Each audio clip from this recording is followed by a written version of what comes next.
Salam alaikum wa rahmatullah. Toujours dans les notions de logique, cet exercice m'a été proposé par un élève et je me suis permis d'en faire une vidéo pour que tout le monde en profite. Donc l'exercice nous dit, soit x, y et z, trois réels, montrez que si xy plus xz plus yz est égal à 3 et x plus y plus z est égal à 5, alors z est compris entre moins 1 et 13 sur 3. On va commencer notre raisonnement. On a xy plus xz plus yz est égal à 3 et x plus y plus z est égal à 5 implique que z, facteur de x plus y, est égal à 3 moins xy et x plus y est égal à 5 moins z. Ce qui implique que z, facteur, on va remplacer x plus y par 5 moins z, de 5 moins z est égal à 3 moins xy. Et bien sûr, x plus y est égal à 5 moins z.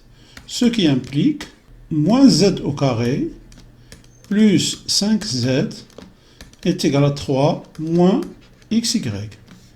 Et x plus y est égal à 5 moins z. Ce qui implique que xy est égal à z au carré moins 5z plus 3. Et x plus y est égal à 5 moins z. D'autre part, on a, quel que soit xy appartient à R au carré, alors x moins y le tout au carré est supérieur ou égal à 0. Implique que x au carré moins 2xy plus y au carré est supérieur ou égal à 0. Ce qui implique qu'on va transférer moins 2xy à l'autre côté de l'inégalité. Donc, alors x au carré plus y au carré est supérieur ou égal à 2xy. Maintenant, on va rajouter 2xy aux deux côtés de l'inégalité. Donc, on aura x au carré plus 2xy plus y au carré est supérieur ou égal à 4xy. Voilà, donc ce qui implique que x plus y le tout au carré est supérieur ou égal à 4xy, ce qui implique donc que xy est inférieur ou égal à x plus y le tout au carré sur 4. Et comme xy est égal à z au carré moins 5z plus 3 et x plus y est égal à 5 moins z. Donc, xy inférieur ou égal à x plus y le tout au carré sur 4 implique z au carré moins 5z plus 3 est inférieur ou égal à x plus y au carré sur 4.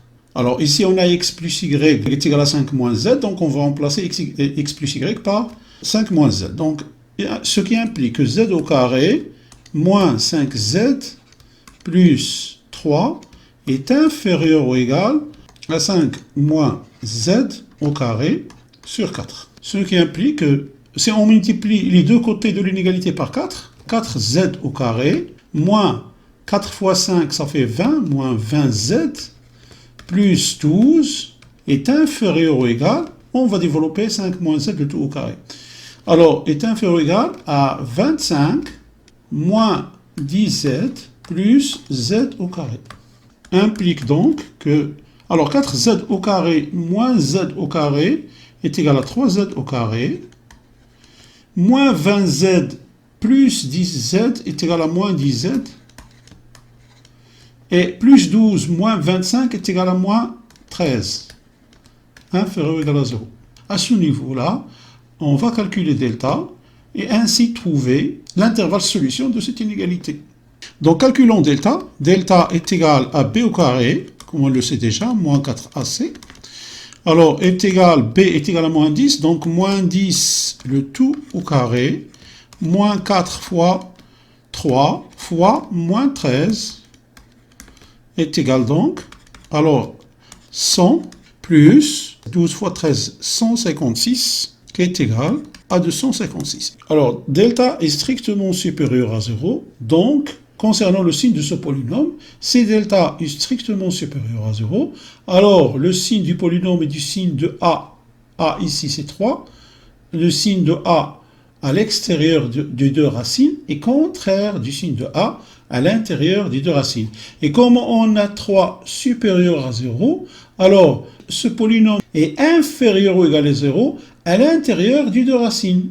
Tout Z1 est égal à moins B moins racine de delta sur 2A qui est égal à moins 10, c'est-à-dire 10, moins racine de delta 16 sur 2A, 2 fois 3, 6 est égal à moins 1. Z2 est égal à moins B plus racine de delta sur 2A qui est égal, moins 10 ça fait 10, plus 16 sur 6, est égal à 26 sur 6, qui est égal à 13 sur 3. Donc, 3z au carré moins 10z moins 13 est inférieur ou égal à 0, et qui va dire que z appartient à l'intervalle, fermé bien sûr, moins 1, 13 sur 3. D'où z est compris entre moins 1 et 13 sur 3. Et donc, quel que soit x, y, z appartenant à R au cube, si xy plus xz plus yz est égal à 3 et x plus y plus z est égal à 5, alors z est compris entre moins 1 et 13 sur 3. Alors, une remarque qu'on va faire, c'est qu'on peut aussi, de la même façon, démontrer que x est compris entre moins 1 et 13 sur 3, ainsi que y. Il faut juste suivre la même méthode, mais au lieu de factoriser par z, on va factoriser par x, par exemple, si on veut démontrer que x est compris entre moins 1 et 13 sur 3. Ou y, si on veut démontrer que y est compris entre moins 1 et 13 sur 3. Voilà, j'espère que j'étais assez explicite concernant cet exercice. Je vous souhaite une bonne continuation et je vous dis à la prochaine vidéo, Inch'Allah.